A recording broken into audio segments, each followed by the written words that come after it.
In this video, I'm gonna be showing you how to fix Facebook app not opening on Android phone. If the Facebook app won't open, crashes, freezes, or shows a black screen, follow these easy fixes to solve this problem. Our first solution is simply restart your phone. Sometime restarting your phone can fix this kind of issues. So give a simple restart to your phone and then go ahead and try to open the Facebook app and check the problem. The second solution is clear Facebook cache files.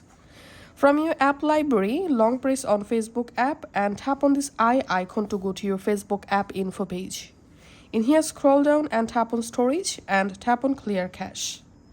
Now go ahead and try to reopen your Facebook app and check the error.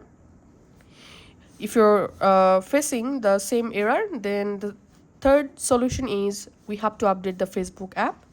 So go to your Play Store and search for Facebook. And all you have to need, if you see any new update available, then you have to update the Facebook app. Once updated, go ahead and try to relaunch your Facebook app and check the issue. The next solution is we have to force stop the Facebook app. So long press on your Facebook app again and tap on this eye icon. In here, you will find this force stop icon. Just tap on force stop, tap on OK. After that, go ahead and again tap on your Facebook app and check it working or not. And the last and final solution is we have to completely uninstall our Facebook app and then we have to reinstall it. And this will fix all issues with your Facebook app. Thanks for watching.